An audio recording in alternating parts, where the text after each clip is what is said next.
Indonesia yang 80% lebih tidak paham, sehingga ya faktanya seperti sekarang banyak sekali kaum muslimin yang menyimpang dari syariat Islam.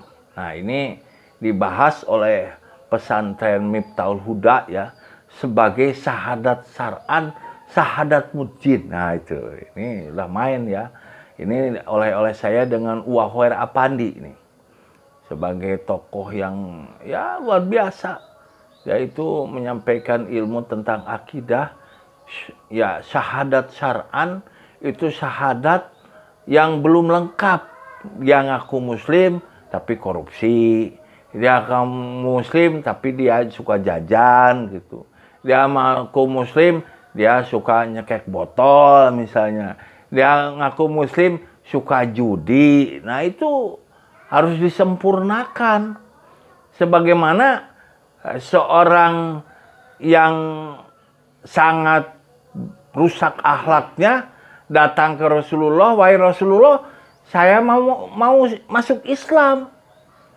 Terus apa syaratnya? Nah, kata Rasulullah, syaratnya tidak ini. Jadi jangan bohong gitu. Nah, itu ya. Nah, setelah itu gampang, jangan bohong. Nah, itu orang yang preman itu akhirnya pulang dan mengingat pesan Rasulullah jangan bohong. Nah, ketika dia mau nyekek botol ya nah, gimana kalau saya nanti ditanya sama Rasulullah, kamu sudah apa hari ini? Saya sudah nyekek botol. Nah, itu kan jadi nggak enak ya. Dan itu ya salah satu yang dilarang oleh Islam. Makanya dia tidak nyekek botol gitu. Terus dia juga mau jajan ya, mau jajan surabi ya, nggak tahu ya. Nah, itu terus ya, faktanya bagaimana? Wah, dia ingat juga Rasulullah. Kalau saya nanti hari ini kamu sudah apa? Saya sudah jajan surabi misalnya. Wah, ini kan nggak bener. Akhirnya dia tidak jajan surabi ya. Nah, itu. Terus dia mau judi, apalagi judi online sekarang. Bang Emok sudah kemana-mana. Kalau dia tanya hari itu, baik, ini Pulan, kamu hari ini sudah apa? Saya sudah judi. Wah, bener-bener tidak waras gitu ya. Nah, itu makanya Islam itu sebetulnya tidak berat, tapi resikonya jadi berat. Ya, karena tidak boleh nyekek botol, tidak boleh judi, tidak boleh memakan uang riba. Nah, nanti saya akan sampaikan 13 ya, akibat dari kita keterlibatan dengan riba ya. Nah, itu nanti mudah-mudahan ini bertahap kita akan sampaikan ini 21 makalah saya itu bisa secara bertahap. Nah, jadi setelah Qalbun Salim ini, setelah ini, nah nanti saya akan mendakwakan 7 prinsip orang beriman. Nah, itu dari situ itu seluruh konsep ini masuk semua. Nah, jadi yang 7 konsep ini, satu, cita-cita orang beriman ini mau masuk surga, bukan masuk neraka. Yang kedua, tujuan orang beriman itu mau mencari ridho Allah dan mencari syafaatul ujma Rasulullah ya. Yang ketiga adalah tugasnya ibadah. Yang keempat adalah fungsinya sebagai khalifah.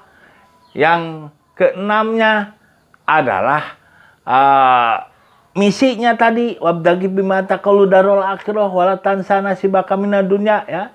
Yang kedelapannya misinya memuliakan, mengagungkan, meninggikan dan memenangkan Islam. A'udzubillahi minasyaitonirrajim. Bismillahirrahmanirrahim. Huwallazi arsala rasulahu bil huda wa dinil haq liyudhhirahu 'ala dini kullihi walau karihal musyrikun. Jadi dia Allah yang telah mengutus Rasulnya dengan membawa petunjuk dan din yang hak untuk meninggikan, memuliakan dan memenangkan di atas din-din yang lain ya. Walaupun orang-orang musyrik benci. Nah, itu ya. Nah, alhamdulillah, insya Allah bisa ini bukan sebuah kebenaran, hanya ikhtiar benar. Jadi kan adinun nasihat, kalau konsep yang tidak benar, ya coba kasih nasihat yang benar ya. Saya juga sudah konsultasi ini dengan tim ahli ya, dengan Nasir Gojali, dengan Ujair Jamaluddin, dengan Insinyur Ibnu Aziz Patoni ya. dengan anak saya gitu. Katanya, Pak ini terlalu berat ya, bagaimana ya, Islam ini memang berat. Satu sisi ya, coba satu contoh ayatnya, a'udzubillahi minasyaitonirrajim, bismillahirrahmanirrahim. Hal adzullukum ala tijaratin tunzikum min adzabin alim tu'minuna billahi wa rasulihi wa tujahiduna fi sabilillahi bi amwalihim wa anfusihim. Tuh, kalau kamu ingin terhindar ya Allah jual beli, supaya kamu terhindari azab yang berat, yang pedih, maka kamu harus beriman kepada Allah, kamu harus beriman kepada Rasulullah, taat ya. Terus kamu harus berjuang untuk ketaatan, keimanan kepada Allah dan Rasulullah itu dengan bi amwalihim wa anfusihim, dengan harta dan jiwa. Nah gitu ya. Nanti insya Allah Kebun Salim akan merancang untuk para agnia ini ada konsep